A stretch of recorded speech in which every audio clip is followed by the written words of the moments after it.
están? Bien. ¿Van a Acapulco?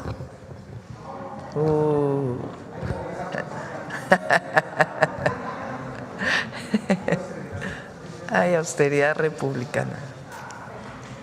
Bueno, el día de hoy es el Día Internacional, se conmemora el Día Internacional de los Derechos Humanos y además es martes de salud. Entonces vamos a tocar los dos temas de manera breve. Primero hablaría nuestra secretaria de Gobernación, Rosa Isela Rodríguez, y después Arturo Medina con un breve informe. Después hablaría Adelfo Regino, que es el director del Instituto Nacional de Pueblos Indígenas, que vienen varios compañeros acompañándonos, porque el día de hoy vamos a publicar la reforma al artículo segundo constitucional en varias lenguas, celebrando este Día Internacional de los Derechos Humanos. Y después vamos a salud, muy brevemente. Hablaría Eduardo Clark, luego Alejandro Schwartz, el IMSS Bienestar, y el doctor Kersenovich, que además nos va a dar un informe del caso de los niños del Estado de México. Bueno, Rosa Isela, nuestra secretaria, gracias. Con su permiso, Presidenta de México, Claudia Sheinbaum. Muy buenos días tengan todas y todos. Por décadas en nuestro país las personas carecieron de derechos. Nuestros abuelos, abuelas, padres y madres vivieron un México donde se normalizó la exclusión, la discriminación, el racismo, el clasismo y el machismo, pero también los privilegios para unos cuantos. El México de entonces era un México sin libertades, sin derechos, donde prevalecía la exclusión. Antes no se reconocían los derechos humanos, mucho menos los derechos sociales. Las dádivas de los gobiernos se agradecían como si fuera un favor. A partir de 2018, nuestro país comenzó a experimentar un auténtico cambio de régimen, una transformación que puso en el centro de todo el bienestar de la población y que reivindicó sus derechos. Con la llegada de los gobiernos humanistas, la gente dejó de recibir dádivas, convirtió en derechos los apoyos, pero ahora no son beneficiarios, son derechohabientes. Los programas quedaron inscritos en la Constitución como derechos. Es una obligación del Estado, no es un capricho pasajero de cualquier autoridad. Ahora es su derecho. Es un cambio de paradigma. No es para unos sí y para otros no, es para todas y todos. Son derechos universales. En el pasado existían programas focalizados para las personas adultas mayores. Ahora se estableció como derecho que los adultos mayores gocen de una pensión universal que les retribuya un poco, solo un poquito, de todo lo que han dado a México, sin importar condición económica, social, racial, postura ideológica, política o religiosa. Hoy, los derechos son incluyentes y universales y lo que ocurre en México no pasa en otras partes del mundo. En nuestro país se respetan los derechos humanos.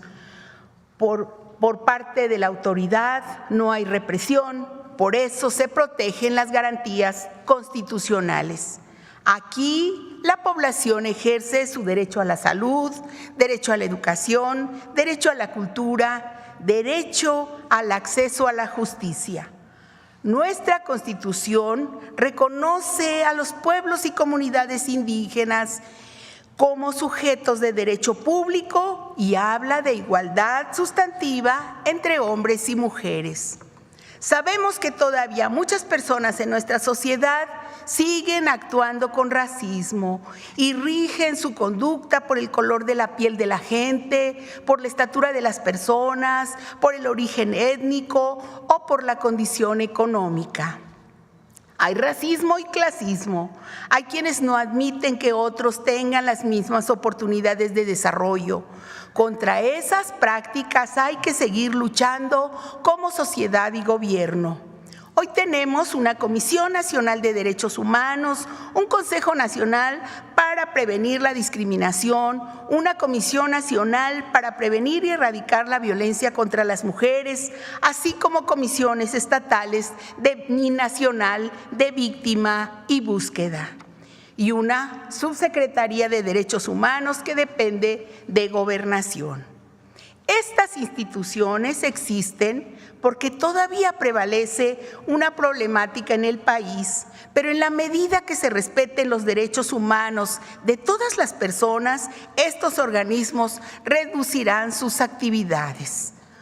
Hoy también en el gobierno de la presidenta Claudia Sheinbaum hacemos todo lo posible para que todas las familias gocen del derecho humano a la vivienda, derecho al trabajo, derecho al agua, derecho a la justicia, derecho a la información.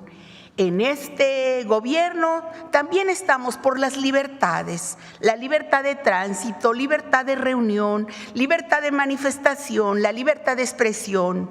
No existen actos de represión ni censura. Los periodistas pueden ejercer con libertad su actividad. En el segundo piso de la Cuarta Transformación, creemos y trabajamos por la inclusión de todas y todos. Poblaciones de la comunidad, de la diversidad sexual, migrantes, personas indígenas, niñas, niños, jóvenes, mujeres. Todas las acciones emprendidas por el gobierno de la presidenta Claudia Sheinbaum buscan atajar los actos discriminatorios y las violaciones a derechos humanos. ¿Quién no ha padecido o ha sido testigo de actos de discriminación? Puedo decir que yo misma padecí de niña por ser mujer, por mi color de piel o mi origen indígena. Tampoco podemos negar que sigue el machismo, aunque cada día hay menos. Hoy las mujeres tenemos derecho a ser felices, tenemos derecho a participar en la vida pública de nuestro país, porque en México existe la democracia y la ciudadanía tiene derecho a participar en los procesos electorales, en las consultas libres y ordenadas. Miren si no hemos cambiado en México, que hoy, en un hecho inédito, por primera vez en siglos, una mujer dirige el rumbo de nuestro país, nuestra presidenta Claudia Sheinbaum. La Cuarta Transformación estableció gobiernos emanados del pueblo, gobiernos de derechos y libertades. Y en la conmemoración del Día Internacional de los Derechos Humanos, queremos recordar que el ejercicio de derechos es esencial para conformar una sociedad con más justicia e igualdad entre hombres y mujeres, donde prevalezca la paz. Tenemos el reto, todas y todos, como sociedad, de construir un México más igualitario y justo, y eso solo será posible si hay respeto a los derechos humanos. No olvidemos nunca la frase juarista: el respeto al derecho ajeno es la paz. Muchas gracias por su atención. Gracias, presidente. Gracias. Con su permiso, presidenta, muy buenos días a todas y a todos. Hoy es una fecha para reflexionar sobre los derechos humanos, el camino que recorremos y los retos por delante. La promoción de los derechos humanos es tan importante para este gobierno que la presidenta, en la primera conferencia del pueblo, ofreció una disculpa pública por los lamentables hechos ocurridos el 2 de octubre de 1968, marcando así un compromiso con la memoria, la justicia y la dignidad. Sobre este tema, decirles también que dialogamos permanentemente con los liderazgos y colectivos que fueron perseguidos durante el oscuro periodo de la Guerra Sucia, de la mano de la Fiscalía General de la República y la Comisión Nacional de los Derechos Humanos. Trabajamos en la búsqueda de la verdad y sanción a los responsables.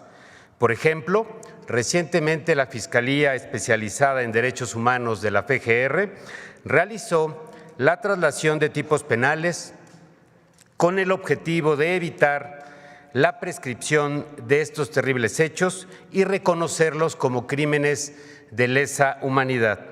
En materia migratoria, atendemos las causas desde un enfoque humanista.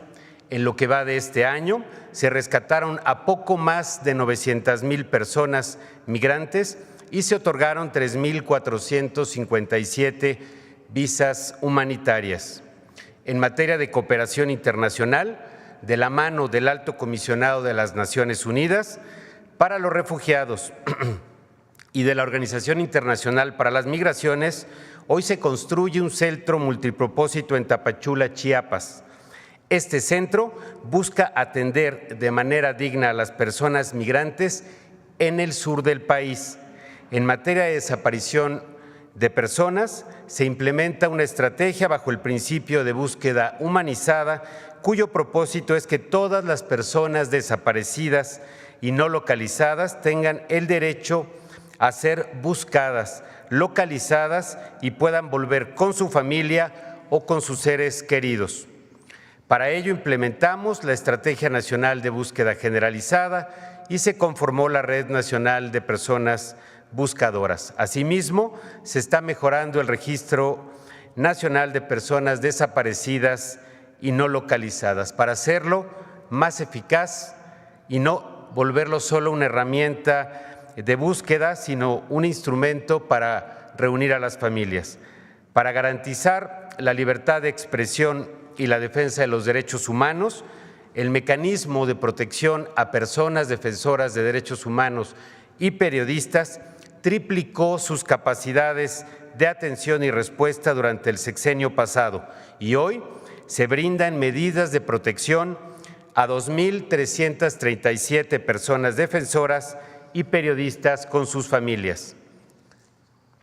Para la atención a víctimas, tenemos inscritas en el Registro Nacional de Víctimas RENAVI a más de 10,000 víctimas directas e indirectas de delitos o violaciones a los derechos humanos, cometidos principalmente antes del 2018. Este año apoyamos a más de 4,500 familias con medidas de reparación, asistencia y compensación, destinando para ello recursos y acompañamiento. En el terrible caso de los 43 estudiantes desaparecidos de la Escuela Normal Raúl Isidro Burgos en Ayotzinapa, Guerrero, nuestra prioridad es y seguirá siendo encontrarlos, conocer la verdad y sancionar a los responsables con el uso de todos los recursos y la tecnología disponible para la investigación. Se trabaja en 5 ejes: búsqueda en campo, identificación humana, verdad y justicia, extradiciones y ruptura del pacto de lealtad criminal. Este año trabajamos con la Fiscalía General de la República y la representación de las madres y padres de los jóvenes desaparecidos en 382 sitios de búsqueda. La Fiscalía tiene abiertas 135 expedientes y 152 personas son procesadas. La mayor parte de ellas se encuentran en prisión. Actualmente trabajamos con una visión renovada y con el uso de tecnología que nos permita avanzar en este camino hacia la verdad. Este gobierno tiene el compromiso absoluto de que ningún esfuerzo iniciado en la administración pasada sea abandonado. No habrá carpetazos. También trabajamos para garantizar que todas las mujeres y niñas vivan una vida libre de violencia. De la mano de las entidades federativas, implementamos medidas de atención, prevención y erradicación de las violencias. En 2024 hemos destinado recursos y asesoría para fortalecer los centros de justicia para mujeres, refugios, instancias para el adelanto de las mujeres y programas de apoyo en los estados. En materia de protección del derecho a la identidad, se consolidó la emisión de la clave única del Registro de Población CURP para personas de género no binario. Como nunca, trabajamos de la mano de la Comisión Nacional de los Derechos Humanos. En el último año, instalamos un mecanismo de seguimiento permanente de la atención de las recomendaciones dirigidas a la Administración Pública Federal. Participan, sin excepción, todas las secretarías y dependencias con temas abiertos ante esa Comisión Nacional. También damos cumplimiento a recomendaciones y sentencias de organismos internacionales y regionales de derechos humanos. En los gobiernos de la transformación se han celebrado 17 actos de disculpa pública, se han firmado acuerdos de solución amistosa y se ha avanzado en el cumplimiento de medidas cautelares emitidas por la Comisión Interamericana de los Derechos Humanos. Estas son algunas de las acciones más importantes en la agenda de los derechos humanos, de los que tiene conocimiento y trabaja la Secretaría de Gobernación. Estamos seguros que si seguimos trabajando de la mano podremos superar estas violaciones y afectaciones a las familias mexicanas. Secretaria, Presidenta, desde la subsecretaría a mi cargo seguiremos trabajando con la gente en territorio, con las causas más sensibles y justas. Como nos planteó en sus 100 pasos, el segundo piso de la Cuarta Transformación tiene como centro a las personas y como eje el avance en sus derechos. Muchas gracias.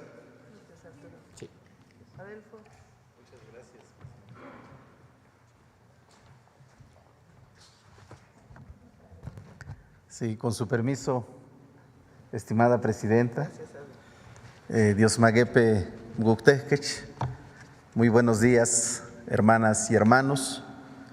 El día de hoy conmemoramos el Día Internacional de los Derechos Humanos y en este marco, como lo ha dicho nuestra secretaria de Gobernación, Rosa Isela Rodríguez, pues vamos a presentar estos informes y además, en nuestro caso, la traducción a las lenguas indígenas que se ha hecho de la reforma constitucional sobre los derechos de los pueblos indígenas y afromexicanos y también la firma del decreto por el que se crea la Comisión Presidencial de Planes de Justicia y Desarrollo Regional de nuestros pueblos y de nuestras comunidades. Y en este sentido, pues yo quisiera anunciarle, Presidenta, como nos lo ha instruido, que hemos logrado la traducción de 64 variantes lingüísticas correspondientes a 57 lenguas indígenas o agrupaciones lingüísticas de 58 pueblos originarios. Ese es lo que hemos logrado en la traducción de esta reforma constitucional. Voy a dar lectura de estas lenguas indígenas a los cuales se ha traducido la norma constitucional. Es el acateco, el amuzgo, el cora o nayeri, el cucapá, el cuicateco, el chatino, el chinanteco, el chocholteco, el chontal de Oaxaca, el chontal de Tabasco o Yucatán, el chu, el chol, el guarijillo o macurahue, el icots, el izcateco, el ixil, el quiligua, el cumiay, el cual, quiché, lacandón, mam, matlacinca, maya o mayatán, mayo, mazahua, mazateco, náhuatl, mije, mixteco o tunzabi, otomí, paipay, pame, Pápago, Pima, Popoloca, Popoluca de la Sierra, Popoluca de Olutla, Purépecha, Canjobal, Quechí, Tarahumara o Rarámuri, Seri, Tepehua, Tepehuano del Norte, Tepehuano del Sur o Odam, Tojolabal, Totonaco, Tlahuica, Tlapaneco, Omepá, Triqui, Tzeltal, Tzotzil, Huirrárica, Yaqui, Zapoteco y Zoque. Estos son las 57 lenguas indígenas a los cuales se ha traducido esta reforma constitucional. En la siguiente presentación podemos ver el mapa, ahí se ve cómo se ha traducido esta lengua desde los yumanos, en Baja California, Sonora, Chihuahua, el centro occidente, el centro de nuestro país, el sur, sureste y la península de Yucatán. Yo quiero agradecerle a la Universidad de las Lenguas Indígenas de México. Presidenta, nos acompaña una comisión de las traductoras y traductores. Muchas gracias por este esfuerzo que se ha realizado. Y también quiero agradecer al Instituto Nacional de Lenguas Indígenas, cuya directora, Alma Rosa Espíndola, nos acompaña en esta reunión. Y tenemos pendiente, Presidenta, 11 lenguas. Hemos hecho un esfuerzo muy importante, sin embargo, nos hace falta fortalecer el trabajo en otras 11 lenguas indígenas, que es el ahuacateco, el ayapaneco, el chichimeco, el huasteco, el jacalteco, el cachiquel, el quicapú, el catoc, sayulteco, teco y texistepequeño. Este es pues el trabajo que tenemos pendiente en los próximos días para que podamos completar las 68 lenguas indígenas que se hablan a lo largo y ancho del territorio nacional. Y pues también aviso a los medios de comunicación que estas traducciones estarán dispuestas en un micrositio que tiene el nombre de Reforma Indígena Traducción.impi.gov.mx. Podrán, ahí está el micrositio, Presidenta, que hemos elaborado. Ahí se puede picar. En el caso, por ejemplo, de la lengua Yuk, tenemos ahí se puede picar cualquiera de esos y va a salir la traducción a la lengua indígena correspondiente. Y también esto, Presidenta, lo vamos a poner también en audio para que se pueda difundir en las radiodifusoras de nuestro país. Ahí tenemos un ejemplo, Presidenta, de cómo se ha hecho la respectiva traducción de la reforma constitucional. Ustedes podrán checarlo en este momento en la página web que hemos anunciado en este momento. Y finalmente quisiera referirme también al decreto que va a firmar nuestra presidenta para crear la Comisión Presidencial de Planes de Justicia y Desarrollo Regional de los Pueblos Indígenas y Afromexicanos. Como ustedes saben, pues ahora tenemos este nuevo instrumento de política pública en nuestro país que se inició allá con el Plan de Justicia Yaqui. Tenemos ahora 17 planes de justicia en todo nuestro país que beneficia a 26 pueblos indígenas en 12 entidades federativas y una población aproximada de 420,000 personas indígenas, mujeres y hombres, con una inversión en este momento de 27,000 millones de pesos. Nuestra presidenta nos ha dado la instrucción de dar continuidad a estos planes, pero también de realizar nuevos planes de justicia. En ello estamos trabajando, en ello nos estamos coordinando con las diversas entidades y dependencias, y justamente el papel de esta comisión presidencial será coordinar pues todas las entidades y dependencias de la Administración Pública Federal para que podamos trabajar de manera conjunta y coordinada, y también aportar los recursos públicos para atender los planteamientos, las propuestas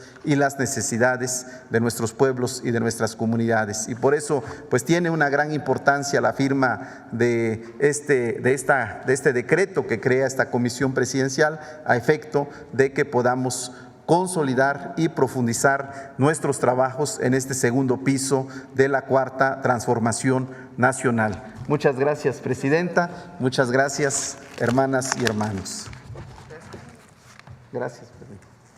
Entonces, firmamos 2 decretos. Uno, el decreto que instruye para la publicación en el Diario Oficial de la Federación de la traducción de la reforma constitucional que da derechos plenos a los pueblos y comunidades indígenas y afromexicanas.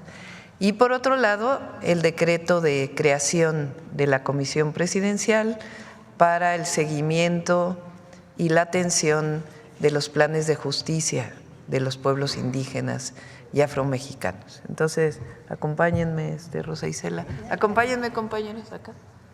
Vénganse. Gracias.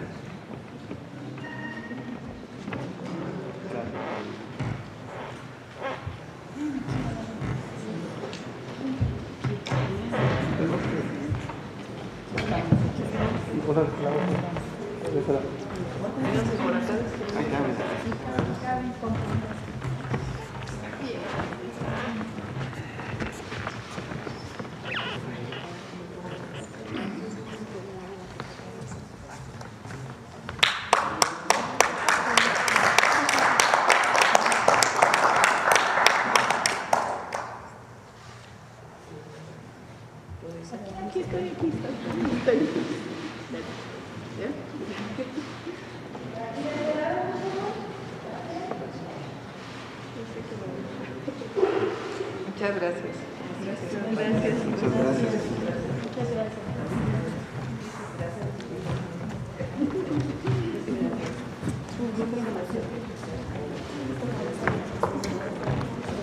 Buen trabajo. Igualmente. Igual.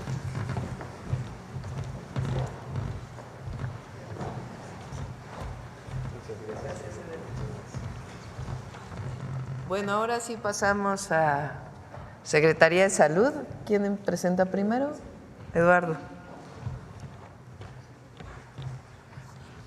Presidenta, con su permiso, muy buenos días a todos. Es un gusto poder acompañarlos. Si me apoyan con la presentación, por favor. Pues el día de hoy les platico brevemente los avances de la compra consolidada de medicamentos e insumos para la salud que llevamos a cabo desde el Gobierno federal. Si me dan la siguiente. Nada más para recordarles, esta es una compra que involucra a 27 instituciones, es la compra más grande que hemos tenido desde el Gobierno federal. Estas son las 27 instituciones, representan casi 5,000 millones de piezas a entregarse durante el 2025 y 2026. Siguiente, por favor. ¿Qué es lo que hemos venido haciendo en las últimas 2 semanas desde la última vez que les platicamos en este mismo espacio los avances? En primer lugar, ya les habíamos adelantado, nos reunimos con prácticamente toda la industria, tanto nacional como internacional. Fueron más de 63 reuniones en las que nos acompañó no solo la Secretaría de la Función Pública, pero una buena parte de las instituciones del sector salud, para garantizar que los proveedores y la industria farmacéutica en general podía proveer lo que estábamos pidiendo, es decir, anticipar que lo que íbamos a solicitar eran capaces de proveer en tiempo y forma para lograr el abasto pleno para que cualquier mexicano o mexicana que llegara a una institución pública pudiera recibir los medicamentos. Pero desde entonces, posterior a esas reuniones, llevamos un proceso para la adjudicación de los medicamentos de alto costo, que son aquellos que se conocen como fuente única y patente, es decir, los proporcionados por la industria normalmente internacional, las grandes compañías farmacéuticas. Llevamos hasta ahora 27 mesas de negociación que representan cerca del 53% del costo total de la compra. Es decir, ya solo con 27 empresas con las que hemos negociado a través de los productos de alto valor, ya estamos hablando de más o menos la mitad del costo total de los siguientes años.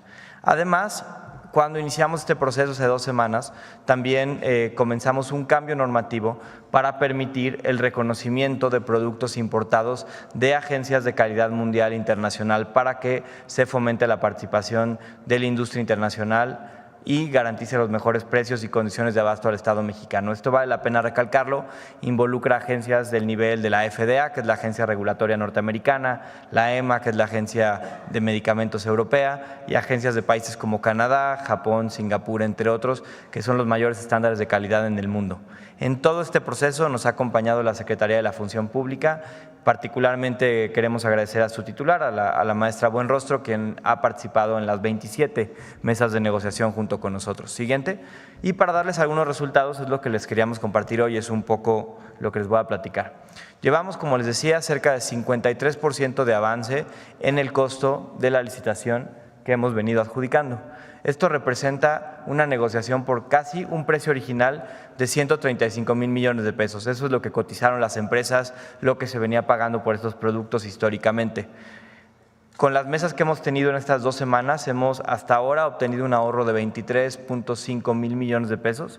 Representa casi 17% del costo original que nos cotizaron. Y les quiero dar algunos ejemplos en particular que nos tienen bastante orgullosos y que hemos podido realizar de manera sectorial.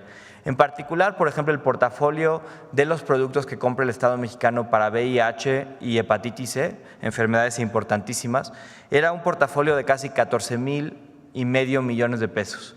En las negociaciones que se fueron a casi 5 rondas de negociación, bajamos a 6,000 millones de pesos, es decir, casi 60% de ahorro en ese portafolio.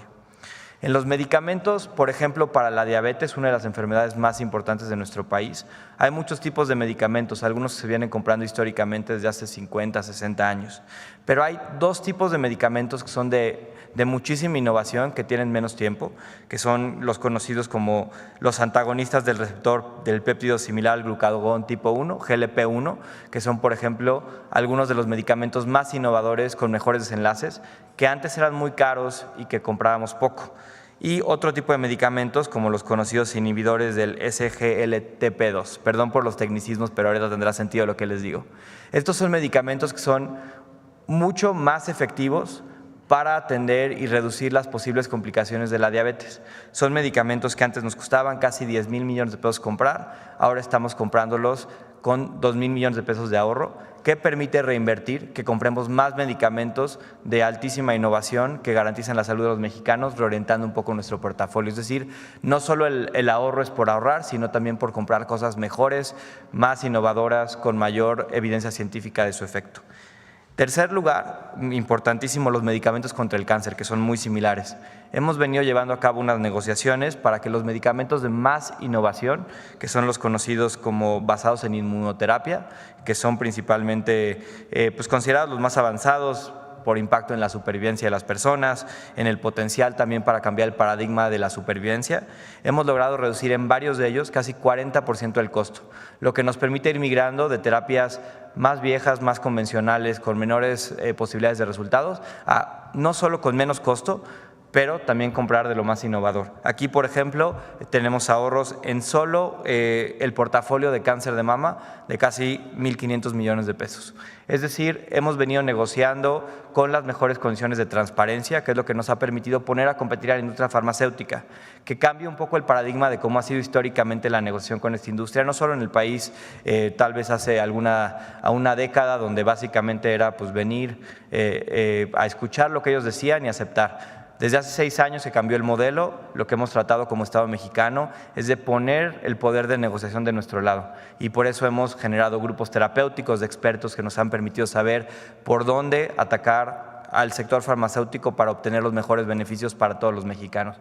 Y por eso este proceso continuará. Esperamos terminar estas mesas de fuente única y patente, que representan 70% del costo, es decir, todavía nos falta como un 17% en la siguiente semana. Y si me dan la siguiente, les platico cómo va el resto de la compra que va por licitación, es decir, donde sí estamos promoviendo la competencia particularmente en genéricos. Estos son todos los hitos que hemos venido logrando desde el 25 de octubre, desde el cálculo de la demanda, la integración de los anexos técnicos, la planeación de todo el proceso. Pero ya, aunque nos atrasamos una semana, eso es verdad, y ahorita les platico por qué, el día de mañana sale ya la convocatoria pública para la licitación de genéricos, que esperamos pueda tener sus primeros fallos a partir del 25 de diciembre. Bueno, el 26, el 25 ahí se me fue. Aunque bueno, vale la pena decir que en Birmex y en la Secretaría de Salud mandamos un acuerdo para que el resto del año todos los días sean días hábiles, para que nos permita sacar esto en mejores tiempos. Pero, pues, no hay de otra. Pero un saludo a nuestros compañeros de Birmex, son los que más sufren. En ese sentido, esperamos para finales del año tener muy buenas noticias. Yo estoy muy contento del equipo que hemos formado, de la confianza que nos ha dado la presidenta para armar este equipo multisectorial. La verdad es que toda la industria también ha mostrado muy buena voluntad para bajarse de precios, para darnos condiciones de abasto, y también agradecer la disposición, particularmente a la industria mexicana, que esperamos tenga una muy amplia participación. Sería eso de mi parte, presidenta, y muchísimas gracias. Perdón. Sí. Básicamente lo que decidimos hacer es abrir la licitación que les mencionamos hace 2 semanas. Era una licitación que se conoce como internacional bajo cobertura de tratados, que permitía que participara industria mexicana, pero también industria de países con los que teníamos tratados de libre comercio. Pensábamos hacer primero esa licitación y lo que quedara sin una proveeduría adecuada, hacerle una licitación internacional 100% abierta. Optamos, derivado de los resultados de la investigación de mercado, por modificar un poco nuestros procesos, nos atrasó un poco en términos administrativos, para que la licitación que salga mañana sea una licitación internacional 100% abierta, que permita particularmente la participación de genéricos internacionales de altísimo nivel de calidad. ¿A qué me refiero? Ese acuerdo que les mencionaba, que permite que productos que tengan aprobación de agencias regulatorias nivel 4, son muy pocas y son las de mayor reconocimiento mundial, puedan participar. Eso ha hecho que ciertos proveedores de genéricos, particularmente internacionales, puedan participar desde la primera ronda, metiendo mayor presión a los precios a la baja para beneficio de todos. Y por esa modificación normativa nos tardamos un poquito más en lo que salía todo el proceso que eso involucra en términos jurídicos y administrativos. Sería por eso, y perdón por que se me olvidó decirlo. Gracias. Alejandro.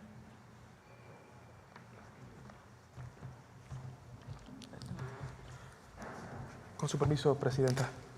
Con su permiso, presidenta, muy buenos días, secretarias, secretarios, subsecretarios, compañeros.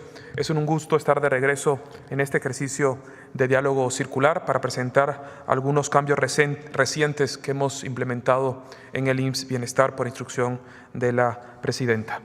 Hoy presentaremos la Oficina Única de Atención a Proveedores, que consiste en establecer un único punto de contacto entre los proveedores, un mecanismo exclusivo de contacto también entre los proveedores y el IMSS Bienestar. Con esta estrategia vamos a simplificar y transparentar nuestros procesos administrativos. Siguiente, por favor. Una institución que está naciendo como el IMSS Bienestar debe de reflejar desde sus inicios los principios que la rigen. La Oficina Única de Atención a Proveedores es una demostración explícita de nuestro compromiso con la transparencia y la eficacia administrativa. La idea sería establecer un mecanismo eficiente de gestión administrativa y financiera sin conflicto de interés. Desde aquí le informamos a toda la ciudadanía que ningún funcionario público o persona supuestamente vinculada a esta institución, ninguna empresa gestora puede influir en ganar un contrato o en adelantar o gestionar un pago. Por favor, no nos dejemos engañar. Siguiente, por favor. Como recordarán, la operación del IMSS Bienestar en 23 estados incluye la operación y administración de más de 10,000 unidades médicas. Aquí resalta incluso más de 800 hospitales entre segundo y tercer nivel. Cada punto de este mapa representa una unidad médica y cada unidad médica tiene necesidades que atender, lo que implica realizar contrataciones. Nuestra misión es llevar limpieza, seguridad, trabajo de conservación, mantenimiento, equipamiento e infraestructura a cada rincón de nuestro país. Este es el reto al cual nos enfrentamos cuando asumimos la construcción de construir un solo sistema de salud. Este mapa es importante porque refleja la complejidad de construir una de las redes de servicios públicos de salud más grandes del mundo, que además de ser muy importante en su número, es muy relevante por la enorme dispersión territorial que enfrentamos. Siguiente, por favor. Cada uno de nuestros hospitales, y así los consideramos, son plantas multiproceso. Cada hospital es también un restaurante porque tenemos que preparar alimentos para nuestros pacientes. Es también un hotel porque tenemos que dar limpieza, lavandería, ropería a nuestros pacientes. Y por supuesto también es una instancia de seguridad que debemos de resguardar. Como IMSS Bienestar, nuestra prioridad es atender a la población, dar servicios de salud en todos los horarios, todos los días de la semana, a todas las personas y en todos los lugares. Si una de estas partes dejan de operar, interrumpen la atención de la salud de las personas. Para lograr esto, requerimos un esquema de organización a nivel del territorio, priorizando la operación de cada centro de salud y una burocracia minimizada, digitalizada y, por supuesto, eficiente. Siguiente, por favor. Para ello, a partir del 1 de diciembre pusimos en marcha nuestra nueva oficina única de atención a proveedores. Esta estará abierta de lunes a viernes en las oficinas del IMSS Bienestar, así como a través de la extensión 118405 y el correo electrónico. Video, por favor. El IMSS Bienestar ha creado la Oficina Única de Atención a Proveedores. La Oficina Única de Atención a Proveedores garantiza un proceso correcto de compras, pues elimina espacios de corrupción para intermediarios y falsos gestores. Con esta acción combatimos prácticas fraudulentas y a aquellos que utilizan el nombre de nuestra institución para engañar a las empresas. Por eso, reorganizamos los esquemas de atención a proveedores de insumos, servicios e infraestructura. Esta optimización administrativa dará seguimiento a pagos comprometidos o en proceso y brindará certidumbre a quienes obtienen nuevos contratos públicos y cumplen con las condiciones establecidas. Y lo más importante, esta nueva oficina permitirá un manejo eficiente y transparente de los fondos asignados a la institución. Sin corrupción, garantizamos el abastecimiento correcto y completo para las más de 12,000 unidades de salud del IMSS Bienestar. Construyendo un servicio de salud más justo y de calidad para todas las personas en todos los lugares. IMSS Bienestar, servicios públicos de salud. Como pueden ver, esta oficina es también una convocatoria para todos los proveedores. Por favor, trabajemos juntos por la salud con honestidad y transparencia y combatiendo la corrupción. La continuidad de servicios públicos de salud es nuestra prioridad por la salud de todas las personas en todos los lugares. Muchas gracias.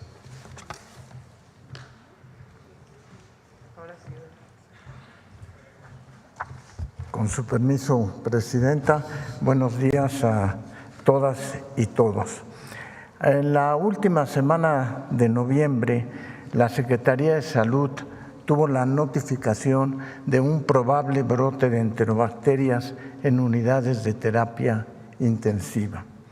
Por lo tanto, nos dimos a la tarea de identificar medidas preventivas y de control ante un brote de 2 bacterias, Klebsiella oxytoca y Enterobacter cloacae, y nuestro objetivo fundamental fue evitar la propagación de infecciones intrahospitalarias. Las características generales de estas 2 bacterias es que son bacterias que tenemos todos en nuestro organismo y que se llaman bacterias oportunistas, que están asociadas, entre otras causas, a infecciones intrahospitalarias y que tienen como característica el que son resistentes a muchos antibióticos.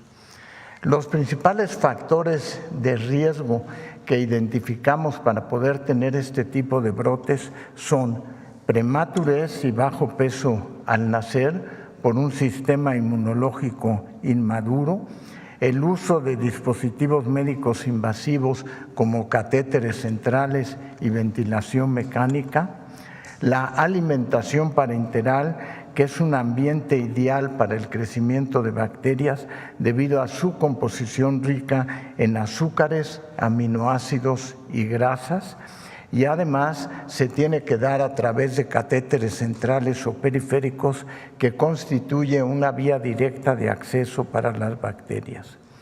Además, las personas que reciben este tipo de alimentación frecuentemente tienen un uso extensivo de antibióticos que promueve cepas resistentes.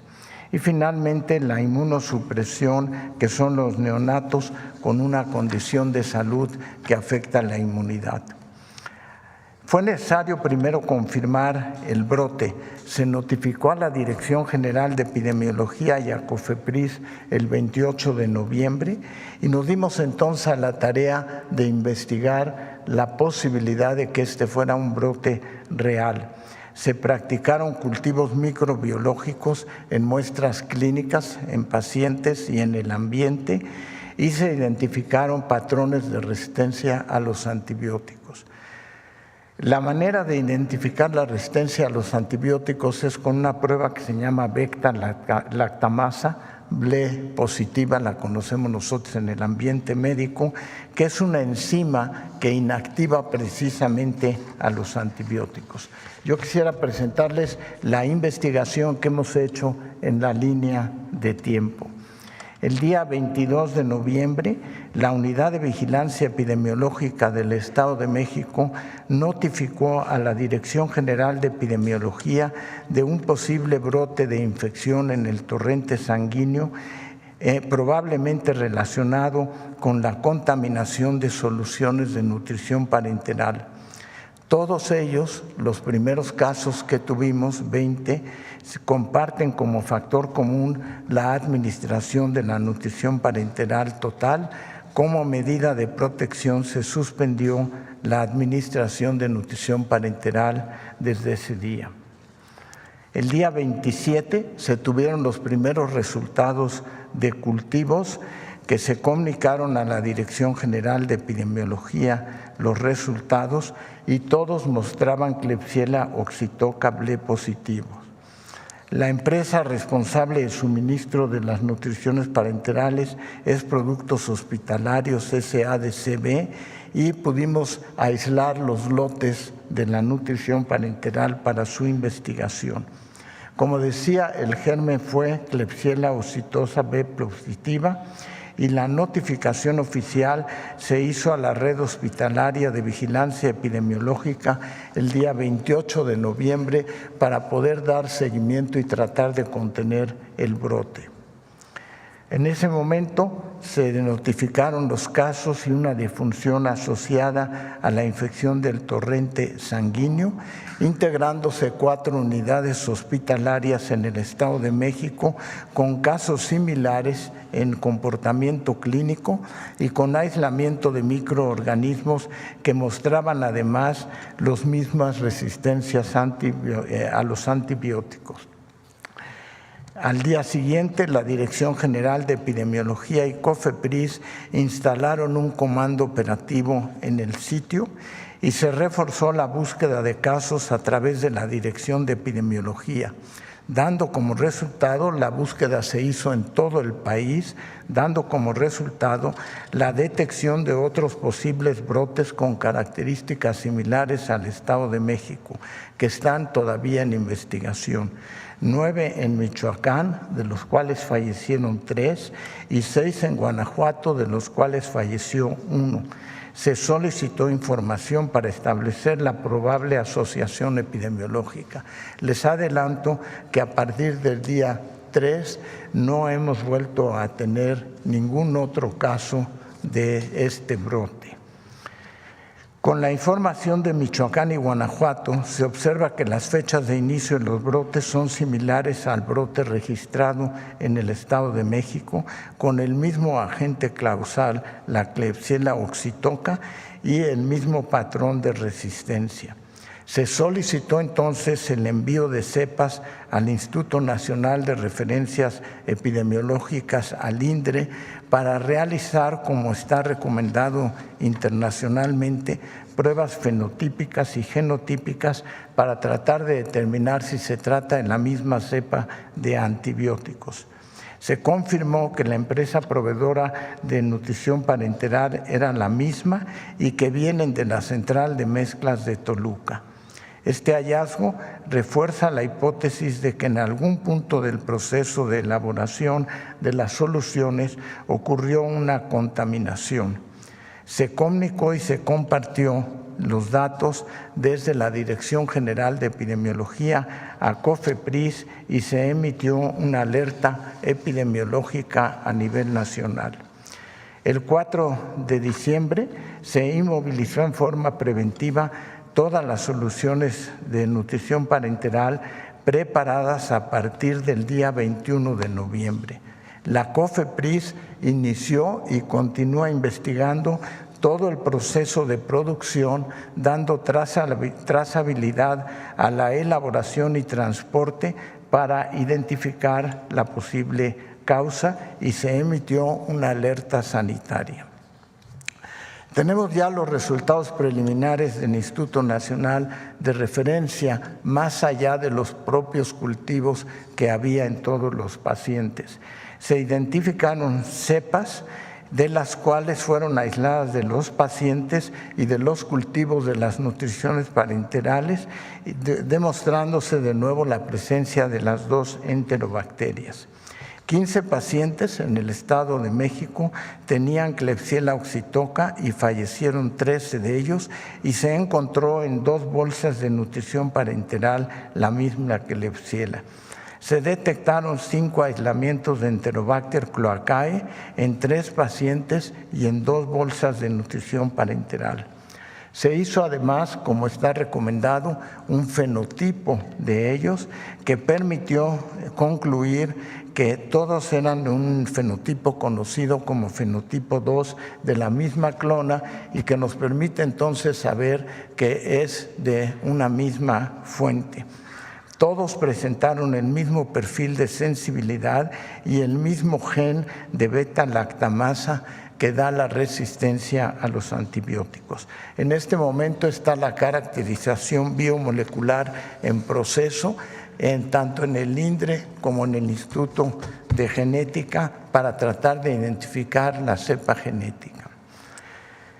Quisiera informar que con la inmovilización preventiva de las soluciones de nutrición parenteral total se detuvo la exposición. No hemos vuelto a tener un caso después del 3 de diciembre. El cierre del brote será evaluado considerando 3 periodos de incubación largos. La recomendación internacional es que para cerrar un brote se pidan 2 periodos de incubación, pero por motivos de seguridad estamos pidiendo 3 periodos de incubación a partir de la fecha de inicio de los síntomas del último caso registrado. Con base a ello, se establece como fecha tentativa para dar por concluido el brote el 16 de diciembre del 2024.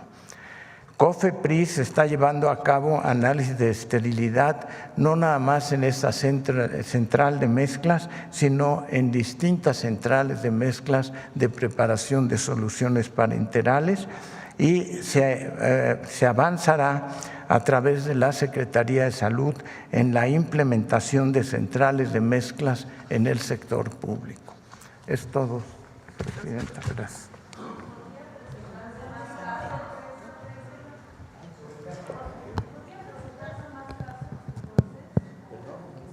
Que si se podrían presentar más casos. Muy difícil que vaya a ocurrir más casos porque se inmovilizó la fuente de contagio, y por otra parte, como decía yo, internacionalmente se pide 2 semanas después del último caso registrado, pero con motivo de seguridad decidimos ampliarlo a 3 semanas. Si no, estaríamos terminando hoy precisamente el brote, pero no lo queremos dar por terminado hasta que pase una semana más y estar seguros que en ninguna parte del país ocurra un caso más. ¿Sanciones a la empresa? Menciona que se suspendió. Sí, en relación a las sanciones, lo primero que hicimos inmediatamente fue la alerta epidemiológica, pero después hicimos la alerta sanitaria 24 horas después.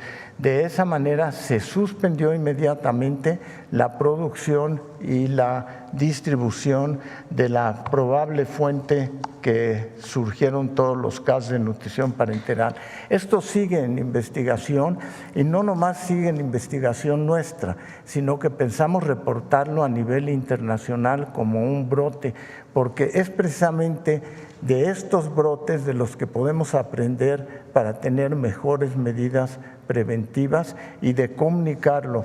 Los brotes que no se comunican posteriormente en la literatura médica, pues pueden pasar desapercibidos, y no queremos que pase desapercibido.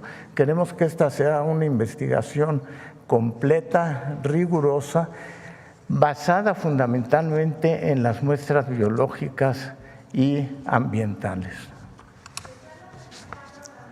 Por ejemplo, medicamentos que tienen que ver con las quimioterapias, porque esta empresa también fabrica este tipo de medicamentos y se suministra vía intravenosa.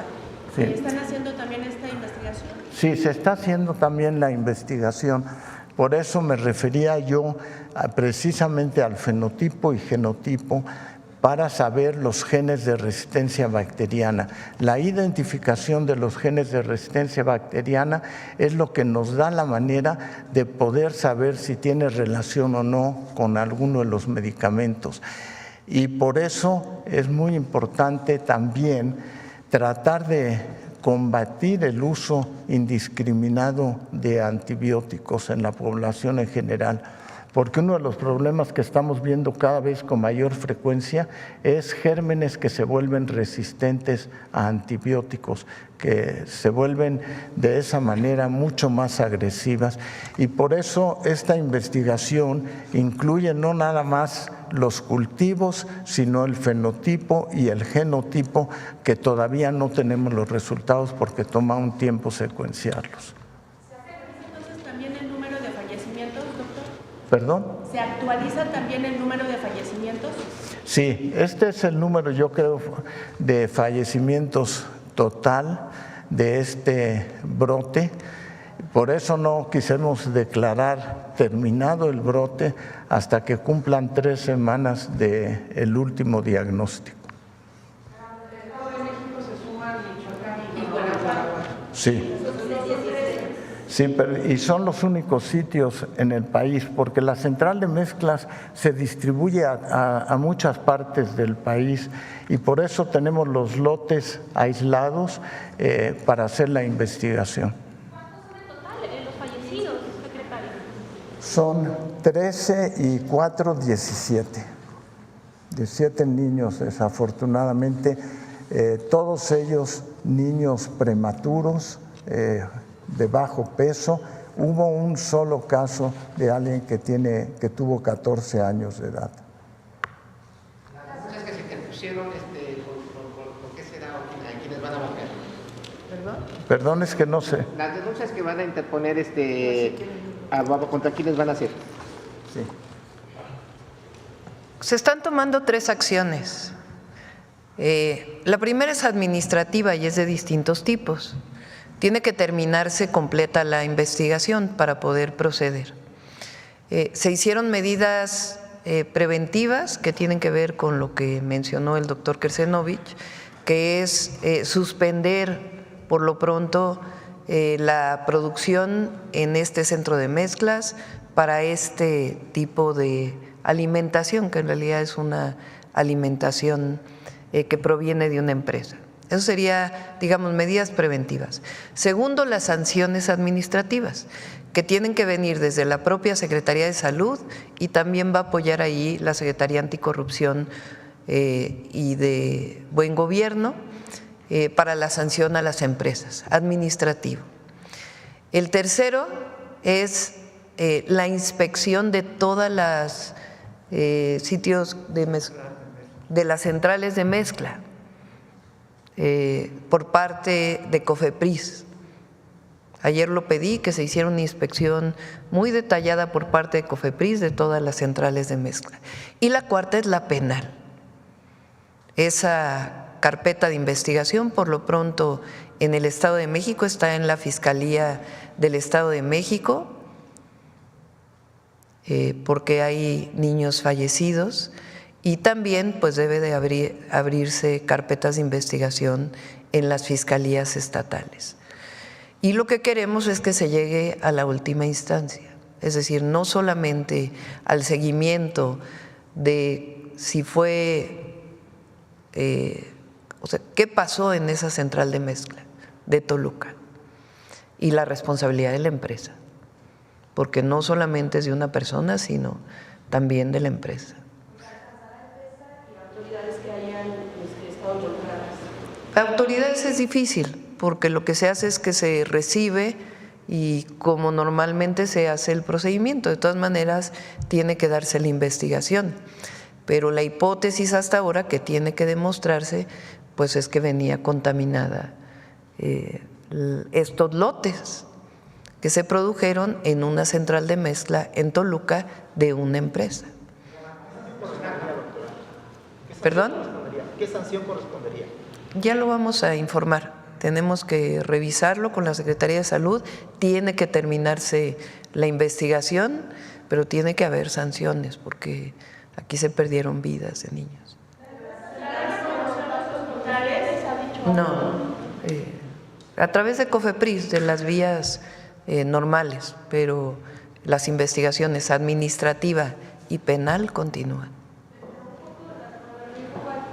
¿Quién pues dejó pasar o quién estaba a cargo de la vigilancia que no estuviera contaminando precisamente ese medicamento? ¿Cómo es el procedimiento de las pruebas Para que se pueda decir que existe un brote, les recuerdo que la Secretaría de Salud tiene la Dirección de Epidemiología. La Dirección de Epidemiología recibe cotidianamente los reportes de casos infecciosos del país. Existen bases de datos de lo que va sucediendo.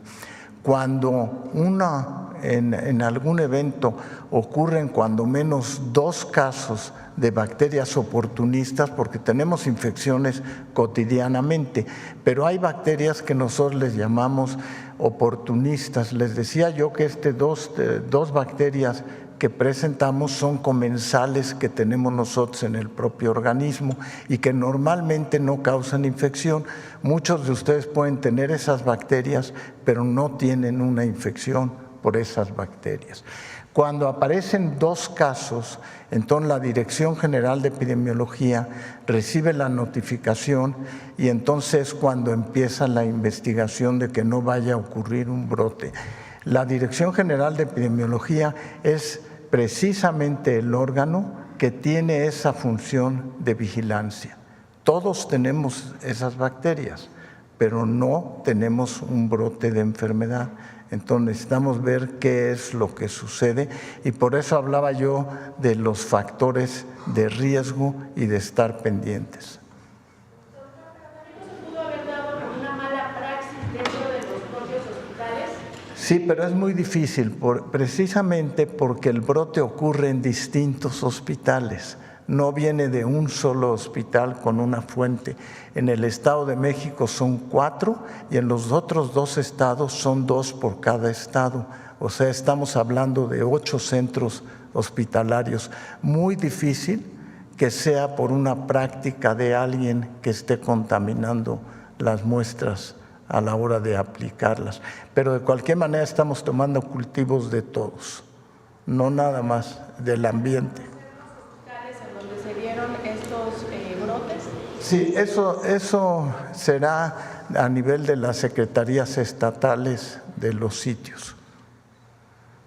Lo importante también para tranquilidad, digamos, para certeza, es lo que dice el doctor, que se da ya a nivel internacional, de acuerdo con las normas internacionales, hoy podría cerrarse porque se aislaron los lotes, ya no continuaron estos lotes de donde venía la contaminación.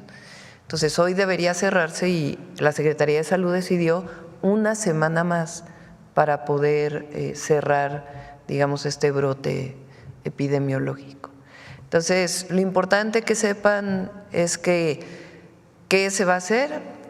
La investigación, las sanciones administrativas, una inspección por parte de COFEPRIS de los centros de mezcla y, por otro lado, lo que determine la acción de la justicia, de acuerdo a las carpetas de investigación de las fiscalías estatales. Bueno, como ven, hoy fue un día de mucha información. El informe de Derechos Humanos de nuestra secretaria de Gobernación, nuestra gran secretaria de Gobernación.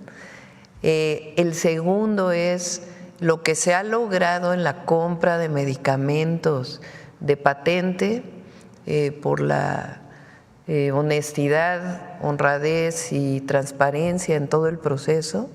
23,000 millones de pesos de la primera oferta que hicieron a lo que se ha logrado hasta ahora y todavía no se cierra en lo que tiene que ver con medicinas de patente. La tercera, pues, es esta oficina. Cualquier proveedor que quiera hablar con alguien del IMSS Bienestar, solo hay una oficina que lo atiende. El director no los va a atender, no los va a atender la directora administrativa, no los va a atender nadie más que una oficina con total transparencia, con grabación, para que no haya ningún problema de algún hecho de corrupción que pudiera presentarse por un conflicto de interés entre un proveedor y alguna persona que los está atendiendo. Y por otro lado, pues la transparencia en este lamentable caso que ocurrió y que vamos a seguir pendientes y seguir informando. Bueno, gracias a todos y a todas. Buenos días. Muchas gracias, presidenta. Nos vamos a la palmada ahora.